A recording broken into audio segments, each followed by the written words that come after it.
Hey, welcome to the Practitioner's Heart, offering practical Buddhist wisdom for a sustainable practice for therapists and healthcare workers. If you are keen to learn more and deepen your practice beyond the theoretical understanding of Buddhism, if you are finding it hard to calm your little active mind after therapy work, I welcome you to join me to dive a little deeper. Each episode, I'll be sharing some common issues that therapists may face when integrating and practicing awareness, compassion within themselves and also supporting clients. I'll be sprinkling some pearls of wisdom that I've learned from my master and teachers that will be helpful as internal resources for the helpers in us. I'll also be interviewing other therapists who are on this spiritual path together to share their experiences of how they integrate and practice wisdom and compassion in their daily lives. I want to let you know that you're not alone. You are part of a bigger community who aspire for greater soul alignment, growth, purpose, and awakening. That we can strike a balance of juggling our busy modern life as therapists with a clear mind and an open heart. I hope to inspire more practitioners to explore deeper spiritual meaning and purpose on our path to enlightenment and awakening.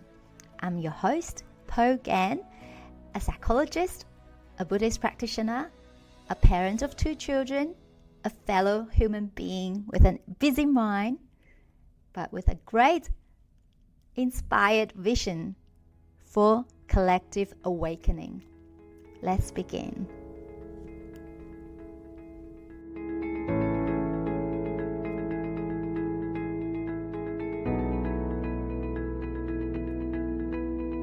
Hi, dear friends. Welcome to the Practitioner's Heart podcast.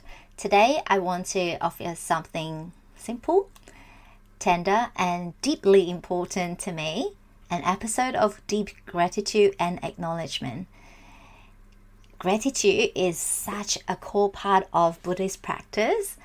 It is not a polite gesture and not as a habit of thank you culture, but as a deep recognition and remembering where our wisdom knowledge comes from and those who have walked the path before us, lighting the way, guiding us to walk the way together.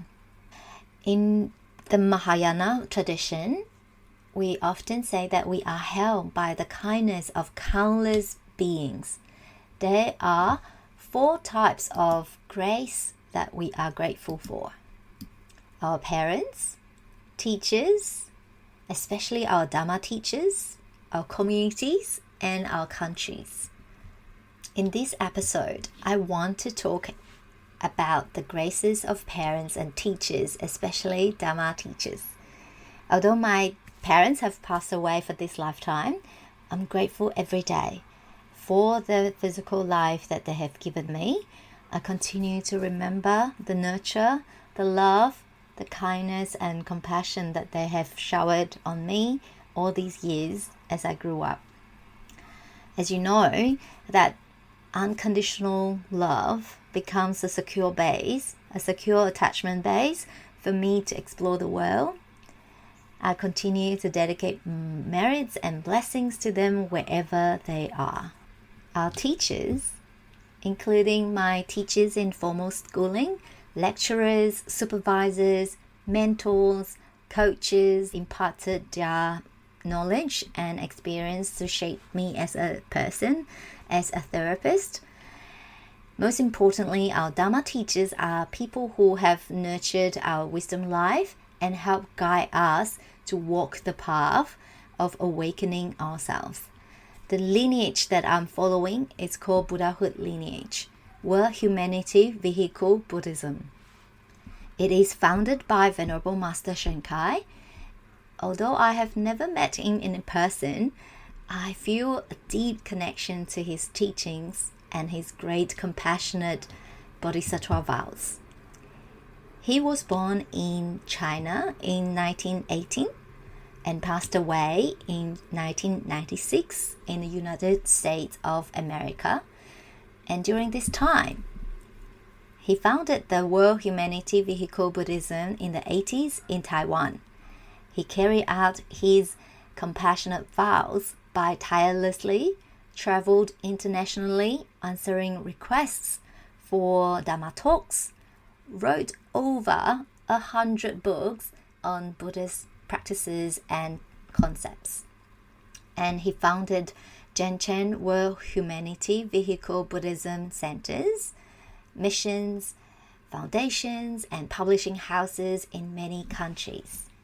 Venerable Master Shen-Kai described himself as a bird who saw the forest being burned by the scorching fire, and he could not bear to see all the animals in the forest losing their lives and homes that he did not fly off for the sake of his own life.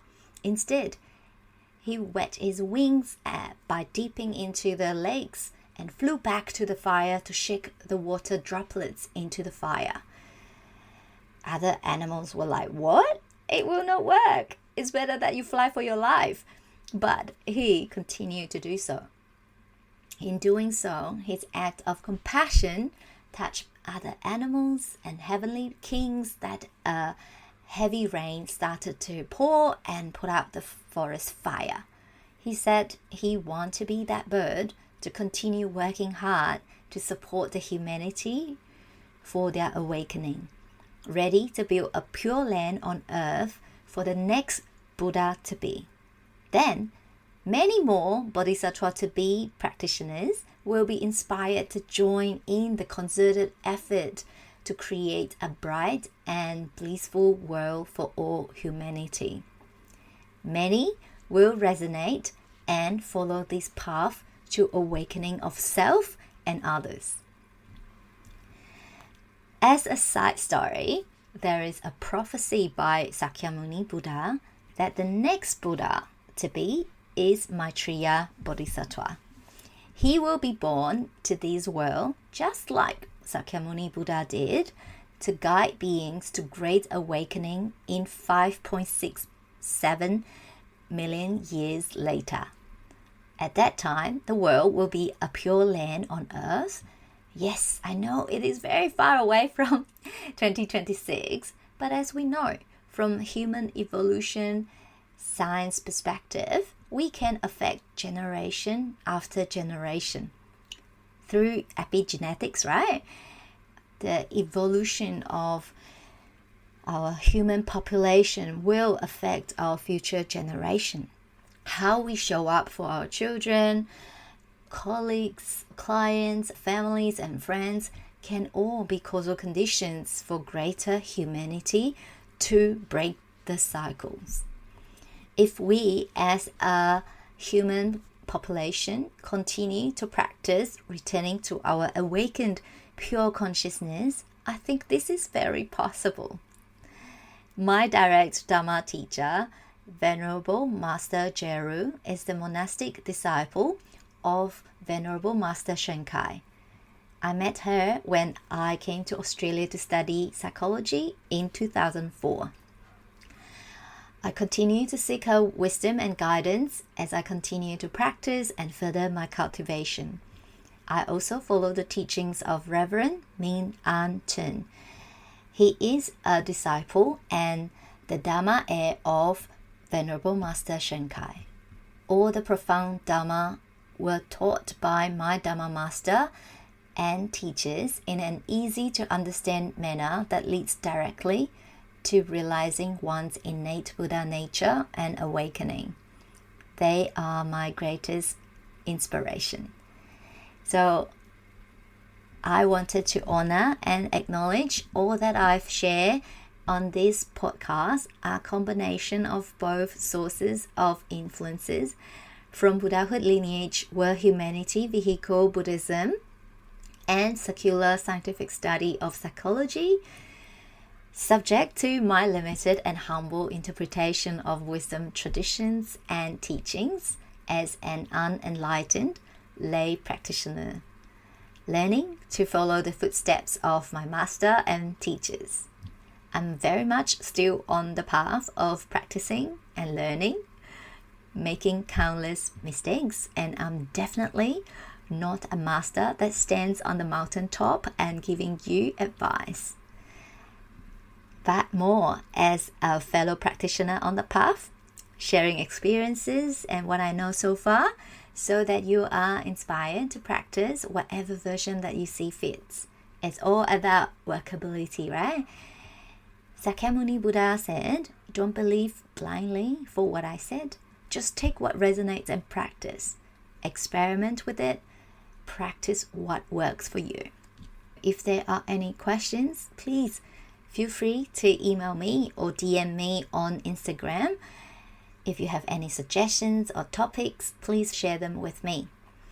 I would also welcome you to volunteer your time to come on board and share your experience as a practicing therapist and how you embody wisdom practice in your work and personal life.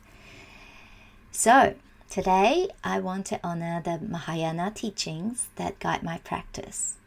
The teachings on compassion, on Buddha nature, bodhicitta, the awakened mind that commits to guiding all beings towards enlightenment and liberation.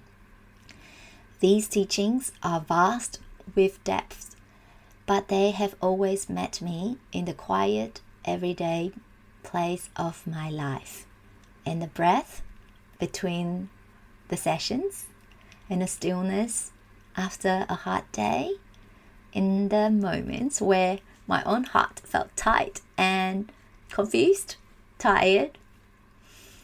They have taught me that no matter how busy or imperfect my mental state is, there is a deeper stillness and luminous clarity beneath all the mental activities. And that my teachers have inspired me that this deeper stillness and luminous clarity can be realized, learning to unhook from this conditioned mind and ego. So I offer my deepest gratitude to my Dharma teachers, to the masters and monastics who carry these teachings through time, lifetime after lifetime, who embodied them with humility, who show me that Buddhist practice is not just an intellectual understanding. It is something that we live and embody, and taking fearless actions every day for self-awakening as well as for the benefits of all sentient beings. Gosh, I get a bit teary. I thank the teachers who taught me how to develop concentration and stillness when my mind was restless. The teachers who taught me how to soften when my heart felt defensive. The teachers who taught me that compassion is not a technique. It is something that each one of us has to begin with, and we can return to through consistent practice again and again.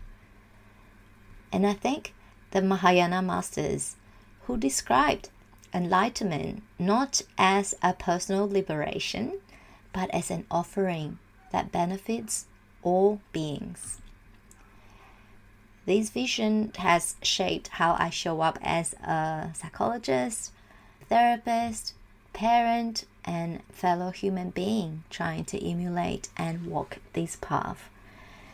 I thank my teachers for helping me recognize that the most profound transformation happens quietly, moment by moment, when we continue to align ourselves to our innate pristine awareness, meeting ourselves with deeper clarity and kindness. And finally, I thank you, the listeners of this podcast, you who are walking your own spiritual and therapeutic paths. Your presence here gives me a space and reason to give back and share. It contributes to a collective aspiration where more practitioners are exploring inner freedom, spaciousness, and awakening in the midst of the very real emotional work that we do. As practitioners, we know that none of us walk alone, and it is so important to have peers in the professions to do supervision and consultation with. So, yes, in the Mahayana tradition, gratitude, it is not just a feeling. It is a practice of bringing our connection to all who have guided us, all who have walked beside us, our Dharma friends, our Dharma teachers. So part of the reason why I started these podcasts is that I aspire to build a community of Dharma friends where we can learn together, practice together to awaken ourselves and others in our limited but precious human life. Let's make our journey on earth count. Today, I offer my deepest appreciation and gratitude to the teachings, to the teachers, to the lineage, to each of you. May we continue to cultivate wisdom and compassion, not just for ourselves, but for the benefits of all beings. Let's take one breath together.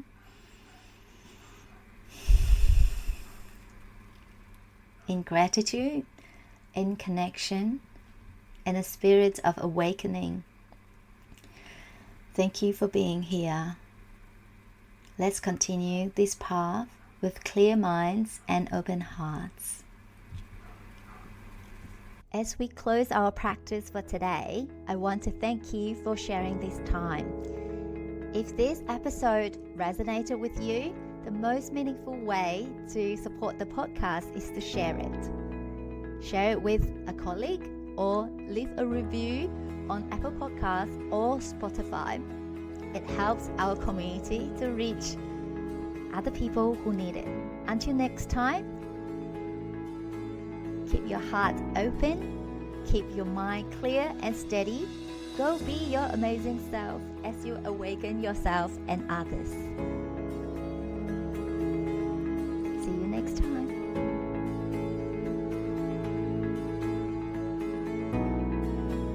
Just a gentle reminder that our conversation today is for inspiration and education only. It is not a substitute for therapy or clinical supervision, and our time together doesn't constitute a therapeutic relationship.